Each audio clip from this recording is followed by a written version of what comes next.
ገዜ ግን እንደው ምን አለ እንደው ከዚህ ሁሉ ቤት ከዚህ ሁሉ መኪና እንደው ፈጣሪ ለኔና ላንተ እንደው ምን አለ አንድ እንኳን ቢሰጠን።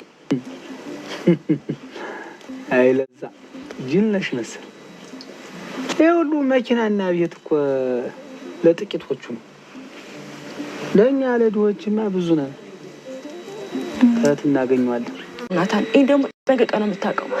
እሷ ደግሞ ታፈቅራለች። እህቴ ናት እኮ ናታን። እኔ በቃ ልግባ። አይ ቆይ፣ እሷ ደግሞ እንዳየኋት ፍቅር ጸንቶባታል። እንደዚህ ደግሞ ያደረግኩ አንተ ነው። አቤት። ሰላም ስለ እናቴ ወረቀቱ ላይ ምን ብላ ነበር የጻፈችው? ዳጣ እኔ ነገርኩሽ አይደል እንዴ? ለምን እሷ የምትጠይቂያት? ናታን ዝም በል። እኔ የጠየቅኩት ኤቢን ነው። ፍቅራችን ለምንድን ነው ማወቅ የፈለግሽው? እናቴን ስለማላውቃት እና አይደለም እና አባዬ አይነግርሽም? እዚህ እኮ ከማን እንደወለደሽ ያውቃል። እሱም ማወቅ ግን ሊነግረኝ ፍላጎት የለውም። ለምን? እኔ እንጃ። ናታን ደግሞ ልጄ ናት ያለችው ስለወለደቻት ሳይሆን ስለምትወዳት ነው ያለኝ። ያው እንግዲህ ሙሉ መረጃ ያለው ናታን ጋር ነው። እሱን ጠይቂው። ናታን በእናት ነገር ምን ብላ ነው የጻፈችው? አዎ ዳጣ ከዚህ የተለየ ነገር አልጻፈችም። ተውትሽ ኪዲዬን ዛሬ ሰላምን አልፈታትም። እሷ በደንብ ታውቃ።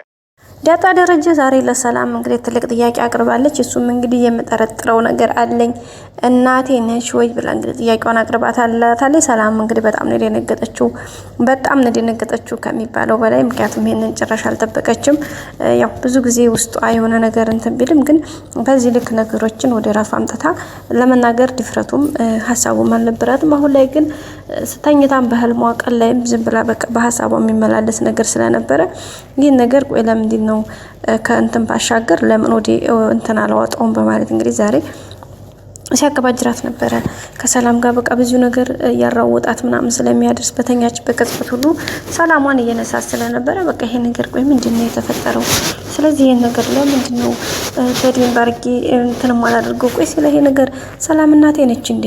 ሲቀጥል ሀዲያ እናቴስ ብትሆን እንዴት ይሄን ያክል አብረን ስንቆይ እንክብካቤዋ ልዩ ነው፣ ፍቅሯ ትወደኛለች፣ ሁኔታዋ በጣም ልዩ ነው።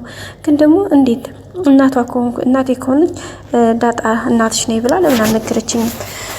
አይ እናቴ ብትሆንማ እንደዛ አላታደርግም በማለት እንግዲህ ከራሷ ጋር ውርክብና እንትን ገጥማለች። ምክንያቱም በጣም ግራኔ የተጋባት ይሄ ነገር በጣም ከሚባለው በላይ ማለት ነው። እንዴት ማለት እናቴ ከሆነች ለምን እናትሽ ነኝ ዳጣዬ ብላ ማቅረብ እንዴት አቃታት? ለመናገር ለምን ፈራች? በቃ ለምን እስከ መቼ ድረስ? ስለዚህ አይ እንደዚህማ አይሆንም። ደግሞ እኮ የሆነ ብዙ ነገር አለ፣ የሆነ ሚስጥርም አለ እዚህ ቤት። አንደኛ ሰላም ስለ እናቴ እንደው እሷ እንኳን ባትወል ልታውቅ ትችላለች። ምክንያቱም አንደኛ እዚህ ቤት ከ20 ዓመታት በላይ ተቀምጣለች። ያ ማለት ከኔ እድሜ በላይ ነው። ሁለተኛ ደግሞ በባለፈው በጻፈችው ደብዳቤ ላይ ስለ እናቴ ገለጸችው አለ ነገር ብለው ተናግረውኛል። ስለዚህ የሆነ ነገር ብታቅ ነው እነሱ ደበቁኝ እንጂ የሆነ አብሮማ የተጠቀሰ ነገር ማይጠፋም። ስለዚህ ስለሱ እጠይቃታለሁኝ። ከዛ አልፎ በቃ የጠረጠርኩትን ደግሞ በቃ እናቴ ነሽ ወይ ብዬ እጠይቃታለሁ። ስለዚህ መልስልኝ መልሴን እጠብቃለሁ በማለት ነው እንግዲህ ራሷን ያሳመነችው። በዛም አማካይነት እንግዲህ ቀጥታ ከሄዱ በኋላ መጀመሪያ ቅድማ አብጌል ደረጀን ጠይቃት ነበር። አብጌል ጠይቃት እንግዲህ ዋና ሚስጥሩ ያለው ናታን ጋር ነው። ምክንያቱም ደብዳቤውን ያዘው ናታን ስለሆነ ሲከተል ደግሞ እኔ ያየሁት ላይ እንግዲህ ልጄ ይላልና ሰላም የዳጣ እናቷ ናት ብዬ ስል እናቴ ወይ እናቷ ናት ያለችው ወይም ደግሞ ልጄ ብላ የጻፈችው ስለምትወዳት እንጂ ስላለቻት አይደለም ብለው መልሰውልኛል። ስለዚህ እሱን ዋናውን ትልቁ ሚስጥር ያለው እንግዲህ እሷ ጋር ነው። ከዛ ባለፈ ደግሞ አባዬ ለምን አይነግርሽም? በቃ አባዬ አባትሽ አይደለ? ስለዚህ እናትሽን እሱ ጠንቅቆ ያውቃል ማለት ነው። ስለዚህ ከሱ ነው መስማት ያለብሽ ስትላት አይ አባዬማ ጠይቄው ነበር ከአንድ ሁለት ደጋግሜ ጠይቄዋለሁ፣ ግን ሊነግረኝ ፈቃደኛ አልሆነልኝም አላውቅም ብላ መለሰችላት። ሁሉም እንደውም ሁላችሁንም አልፈልግም ሰላምዬን ጠይቃታለሁ ስትላትኝ እንግዲህ ናታን አይ እንደዛ የምታደርጊማ ከሆነ አልሄድም ይዣችሁ አልሄድም ብሎ ነበር መኪናው ማለት ነው። እንደዛ ሲል ደግሞ ተዋት ታዲያ ባትወስጂኝ ምን አገባን አብጌል እንዴ ለምን ማትወስጂኝ ውሃና ምጥንም እየወጡ ስለሆነ ግዴታ ትሄዳለህ ብሎ ቀጥታ ሄደዋል ማለት ነው። ዛም ተሄዱ በኋላ እንግዲህ ዳጣም ጥያቄውን አቅርባለች። ውሃና ምጥንም እንግዲህ የሰላም ልጅ እያጫወቱ ነው እንግዲህ ይዘው እንደሚመጡ ይዘዋት ቀመተናት እንመጣለን እያሉ እያመቻቹ ነው። ውሃ እንግዲህ ይዤ እሄዳለሁ ማለት አይቀርም። ምጥንና ውሃ እንግዲህ ልጁን ይዘውታል። ኤኒዌይስ እንግዲህ የምር ማለት ነው እንደ ውሃን አምነው ደግሞ ለውሃ ልጅ ማስታቀፋቸው አይገርማችሁም? ይገርማችኋል እኮ የሚገርም ነው። እና ቤተሰቦቻችን ትንሽ ዘና ያደርጋል። ሰላምዬም እንግዲህ ጥያቄው ዳጣ ሲቀርብ በጣም የደነገጠችው በተለይ ሰላምዬ በቃ ዳሬን ማድረው ከአንቺ ጋር ነው፣ አንዴ ቀሚስ ስር እገባለሁ፣ አንዴ እንትን እላለሁ። በቃ በጣም ግራ እያጋባኝ ነው። ምንድን ነው ያለው ነገር? በቃ ምንድን ነው የምታውቂው ነገር ንገሪኝ። አንቺ እዛ ቤት ከ20 ዓመት በላይ ቆይተሻል። ያ ማለት ደግሞ ከኔ እድሜ በላይ ነሽ ማለት ነው። ሰው ያን ነገር በዛ ሁኔታ ያን ነገር ታውቂያለሽ ማለት ነው። ወይም ደግሞ ቤተሰብ ስለ ቤተሰቡ በቃ ስለ እኔ በተለይ ስለ እኔ እናት የምታውቂው ጉዳይ ያለሽ ማለት ነው። ስለዚህ ለምን አትነግሪኝም ብላ ነው የጠየቀቻት። እንግዲህ ሰላምዬም በጣም ግራ ተጋብታለች። ምን ተመለስ ይሆን እሱን በቀጣይ ቪዲዮ የምናየው ነው የሚሆነው። ሌላው እንግዲህ አብጌል ድርጅ አርጁን ዛሬ በአካል ተገናኝተው አንዳንድ ነገር አውርተው ነበረ። አርጁን እንግዲህ ወይ ራሱ እንዲመለስ ራሱ ሆኖ እንዲቆም አሁን ላይ ያቺ በፊት አብጌል የሌለች ማለት የምትሳደበዋ እንትን የምትለዋ የለችም።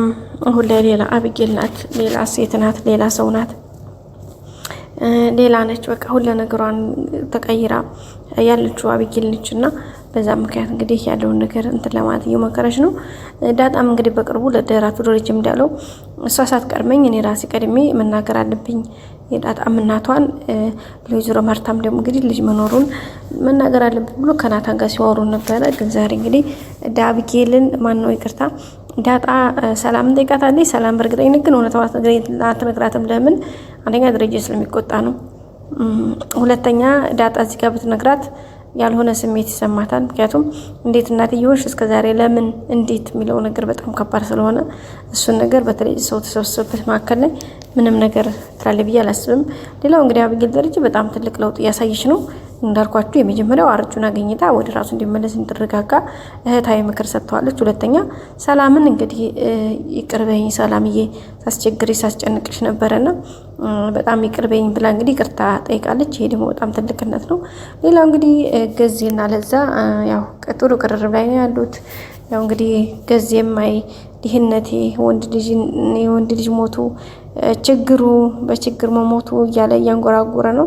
እንግዲህ እሷም አብሽር ዋናው ጤና ነው፣ ሰርተን እንለወጣለን፣ አብሽር ገዜ አትዘን እያለችው ነው። የምርሽ ነው? ለዛ እሺ እንግዲህ አውስካልሽኝማ እያለ ነው የሚገኘው። በቅርቡ እንግዲህ እንደምትቀበለው ፍቅሩን ተስፋ እናደርጋለን። በቀጣይ ክፍል እንገናኝ። ሰላም ቆዩ።